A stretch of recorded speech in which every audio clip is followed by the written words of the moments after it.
जय हिंद साथियों, आप सभी का स्वागत है शाइन वाईटी क्लासेस में। अपर निजी सचिव भर्ती के लिए हिंदी शॉर्ट हैंड की प्रैक्टिस डिक्टेशन 80 शब्द प्रति मिनट गति से डिक्टेशन 5 सेकंड में शुरू होगी। डिक्टेशन 5 मिनट और शब्द 400 होंगे। स्टार्ट। उपाध्यक्ष महोदय, भारत और चीन दोनों परिवर्तन के दूत हैं और दुनिया में तेजी से जो परिवर्तन हो रहे हैं उनका प्रभाव हम पर भी पड़ रहा है।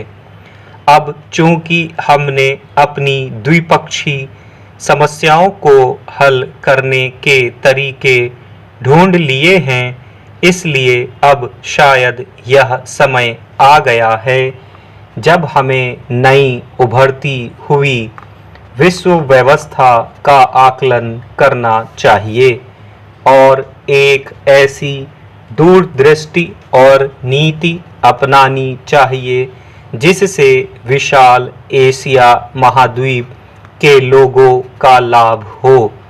भारत और चीन के बीच नीति संबंधी एक सामान्य समझौता होने पर और कई प्रश्नों के बारे में हमारे रवैये और दृष्टिकोण से एशिया के पुनरुत्थान में सहायता मिल सकती है। एशिया के इस पुनरुत्थान के लिए क्या कुछ होना चाहिए?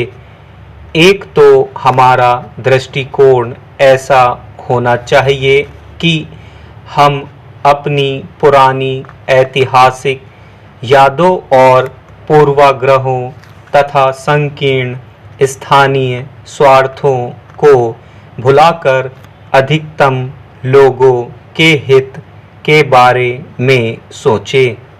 अपने समाजों के बीच यही करने के लिए हम दोनों देश दृढ़ संकल्प हैं।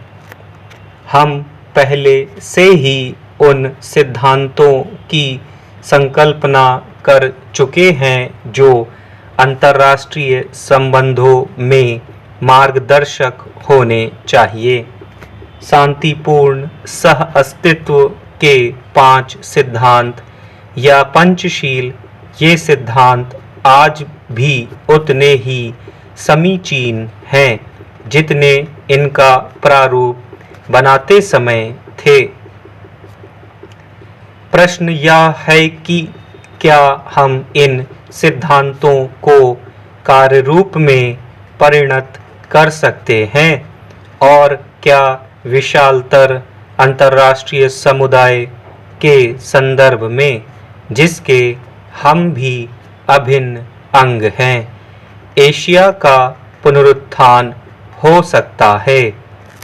अंतर्निरीक्षण करते हुए इस प्रश्न का जो उत्तर पंडित जवाहरलाल नेहरू ने एशियाई संबंध सम्मेलन में 23 मार्च 1947 को दिया था, उससे बेहतर उत्तर नहीं दिया जा सकता।